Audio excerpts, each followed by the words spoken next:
What's up guys, my name is Luke from Archer & Wood, style consultancy and pre-owned menswear store. Today we're going to look into the style evolution and glow up of our second Spider-Man on the series, Andrew Garfield. For me, Andrew is one of the most underrated dressers in menswear. He is often featured in listicles of the best dressed men of the month. He's often in GQ, you'll see him in various editorials. For the average guy, I don't think people look at him as a reference point enough. Especially with the tailoring side of things, I think he's elevated his game so much in the last sort of 10 years or so. He's really on the cutting edge of what a young man can do when wearing tailoring. Like, in terms of breaking down the sort of old-fashioned, old-manish look of menswear that a lot of younger guys think that it is. Obviously, if you're watching this, you probably agree with me that it's not the case. But it's important to have people like Andrew wearing classic tailoring, things like double-breasted suits, high-waisted trousers, but also playing around with textures, colours, and sometimes in different areas of fits, like maybe a wider leg trouser or something like that. But I do want to mention as well, before we get into Andrew's looks, I did an Instagram video for his sort of tonal looks, and someone tagged in his stylist, who I think deserves a whole video for himself. So this is Warren Alfie Baker on Instagram, and I didn't know that he was Andrew's stylist, but looking through his Instagram, his feed, he's now one of my favourite out there. He's right on my street in terms of the styling, the tailoring, colour use, textures, fabrics, and just the general sort of aesthetics overall. So I'll probably do a video fully for Warren on his own, because I think it's worth diving into his sort of Instagram and his sort of back catalogue. Before we get into Andrew though, please do remember to like and subscribe guys, and check out our store archerandwoods.com for pre-owned menswear. We've got a ton of tailoring in there, we've got a load of stuff that you'd see on Andrew himself for a fraction of the retail price. So yeah, check out archerandwoods.com for that. But let's get into it. I often like to start off in the sort of younger years. So we can see Andrew here, normal pair of jeans, trainers, a sort of check shirt with a vest underneath, and nothing really going on with the colours or fits. It's just a normal guy's look. Nothing wrong with it at all, just standard. If we go to his looks when he's at events like tailoring, you can see like boxier fits that fit him okay, but not very well. But he's a young guy and it was a while ago, so you can't hold him up to today's standards on that. But yeah, nothing offensive at all. Just maybe suits that by today's standards or by today's eye aren't that flattering. But there is a look here, you'll see this black fit, which kind of does run through into his future. So this tonal dressing. So later on you'll see in his suits and his tailoring, we will jump around a little bit here, but I'm just going to show you these sort of themes, that he's very much into dressing tonally. So that means of the same sort of colour, but maybe with just like different shades. But you can see it more so in his later years in terms of the lighter looks. So we'll see this look from Wimbledon here. Really interesting double-breasted suit, peak lapel, with just some different sort of lighter sort of colours of cream or beige, whatever you want to call it. This one here, which is more of a sort of like stone look, double-breasted again, tie, shirt, all in that sort of, just different sort of shades of the same colour.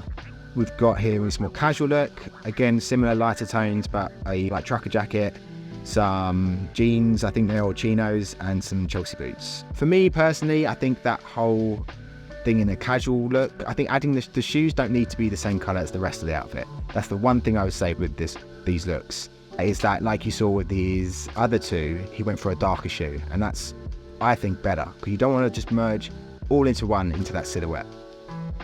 But again, you've got similar looks, sometimes a little bit darker, and these peachier sort of tones. And then you do have some darker looks as well with, say, navies and blacks as well, but just really nicely done. And we'll go into his tailoring a little bit later on, in like you see here with this black one, really lovely big peak lapels in satin, a rough shirt, no tie on, rolled up cuffs, just interesting little details, nice strong shoulder to it as well, and he looks great in it. We've also got his tonal one here, which is a bit more wacky and out there, with this necklace and lapel-less suit. Not particularly my thing, but I think he's at Fashion Week in France in this one. If you're going to try different things, then why not? But I think what he's done well here, whilst it's not my favourite look of his, is the colour palette's nice. It's nice, it fits, it blends in well with his surroundings. It's like European city surroundings. It's something different, but it looks natural. It looks like, it doesn't look over the top, even though it's something a little bit contemporary.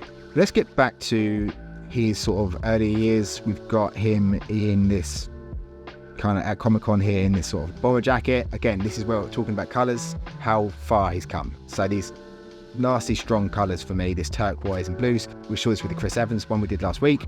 These colours, for me personally, just don't do it. But he's younger in this, so I would expect that more from a younger guy. Later we do see him change the colours up to a little bit more earth toney, so we've got him in this lovely suede jacket, some high-waisted trousers, and the burnt orangey sort of shirt. Now this look we have also seen multiple times. Hollywood went for a period of absolutely loving this. I think there's still a hangover it at the moment. We've seen Tom Holland in a similar sort of look with these similar sort of trousers in the same sort of pattern. And then we saw Chris Evans with the same sort of thing. Always call them the Top Man trousers because they're something you'd definitely buy from Top Man or ASOS because they're just a bit too tight. The colours aren't very nice. Even the patterns are just a little bit printed and just cheap looking. But luckily that has moved on, although I'm a big fan of the jacket in this one. In terms of his casual wear, he has moved on into a much nicer aesthetic. So we've got him here with just these simple sort of chinos and this lovely navy crew neck sweater. So just very simple, but the colours are so much nicer. They go well together and it's just a simpler, more grown-up look, I'd say. So in a bit more an adventurous sort of look, we got him in these sort of high-waisted stone trousers, a little bit wider legged, pleated, but with a tucked-in vintage-looking feeler top. Not my favourite look. I'm not a big lover of the feeler tops. I think we went for that sort of period of time previously and we're past it now. But I do the trousers and I like the attempt for something a little bit different, and especially on a younger guy, high-waisted pleated trousers is a nice look. Recent years, he's got the face mask on, we've got him here in this overshirt. Again, it's got a strong pattern to it, but it's dark, like the colours are nice, so it's not overbearing. Just some simple chinos and some boots on as well. Simple, nice and effective. The fit's all nice as well, like they're not too skinny, they're not too loose. He gets the sort of like the cut and fit of his outfits done really nicely. Again here, along the same theme with one of the earlier ones we looked at, he's got this crew neck jumper on and some darker tobacco-y sort of trousers. Just a nice looking fit, just really pleasing colours. Deep, rich tobacco on the trousers and a simple navy crew neck top. If you're looking to get a capsule wardrobe together, one of these tops will definitely see you right, because any guy looks great in them.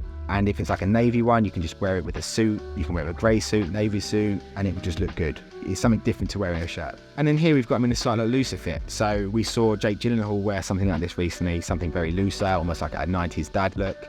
And I think it's done really nice. Again, the simplicity is key. Navies, a little bit of detail with the pocket and the shirt, high-waisted, tucked in, and so it's a nice departure from his more slimmer looks previously. So we move on to the best part of Andrew's dressing, and that is the tailoring. So we've had a little sneak peek with the tonal looks, and that kind of aesthetic, the double-breasted suits runs through this whole thing, but just with different sort of patterns and textures and colours. So we'll start off here with this just very simple, I think it looks like a grey suit, it's on my screen, and double-breasted, nice structure to the shoulders, proportionally, absolutely spot on, and just a really nice look. Something I think every guy should have in their wardrobe is a nice double-breasted suit, be it navy or grey, and this is a great example of how one should fit. We've got him a little bit more adventurous in this sort of lilac one. Again, something for a bit more of a Hollywood star, not something I'd say for you guys to rush out and get, but if you did want to go for something a little bit more adventurous, these are quite pleasant colours. I often am against bold colours, but actually the mutedness of these colours paired with that sort of grey, almost silvery shirt works well. And the vest is a nice touch also. Here we've got him in a lovely mid-blue peak lapel single-breasted suit paired with a sort of like red pattern tie. Lovely. Like the tone of that suit's really nice, really strong big lapel. The cut of it's very nice as well. Like with this next one, we've got him in this double-breasted open ivory peak lapel blazer. I think it's like a similar colour sort of shirt underneath and some sort of high-waisted jeans and some suede boots on. Lovely. Again, it's the really nice colour palette, blues and the ivory mixed with that warmth of those suede boots. The structure really makes this as well, the nice strong shoulders, along with the sort of slim, almost 70s style jeans. Back to something a little bit more classic, we've got him in his like black tie wear. Again, a really nice double-breasted suit, nice little pocket square, just peeking out, a good size bow tie also, and some beautiful shoes as well. Absolutely spot on again. Same aesthetic, double-breasted suit, peak lapel, but in grey this time. Really nice texture to it as well, pleated, high-waisted trousers. It's gone for some grey shoes, which is not my favourite thing in the world, but I can definitely look past that. just a really lovely look overall. I also really like how he wears ties as well. Like, you don't get too many younger guys wearing ties in his sort of like sphere. You see like people like Daniel Craig wear a tie really well, but it's nice to see a sort of like younger guy pulling off at an award ceremony. You don't need to, and I think he's done it really nicely here. Again, it's a large shawl lapel, and then it's like polka dot black tie with a collar bar as well. Slim suit, but with a bit of structure on the shoulder. Just elegant, really nice. For something a little bit more different, he's mixed up the blue sort of tonal look here. So 3 different tones of blues, not easy to put together, but it's just a strong look. You've got the darker tone, you've got the mid-tone with trousers, and the lighter tone with the shirt. And I always say that's a really good way to putting outfits together. If you're going to pair 3 things and you want them to be a little bit contrasty, think of a darker, lighter, and a mid-tone and put them together. Something a little bit more casual, but still with the tailoring, we've got him in these sort of like wide-legged pleated trousers. This double-breasted, like what looks to me from here like a knitted, soft-shouldered blazer with contrasty buttons. Just like nice and a little bit more casual with the tailoring as well. The things that make it casual, obviously the trousers, the trainers, and then the soft shoulder also. You can tell that he really enjoys experimenting and wearing these clothes.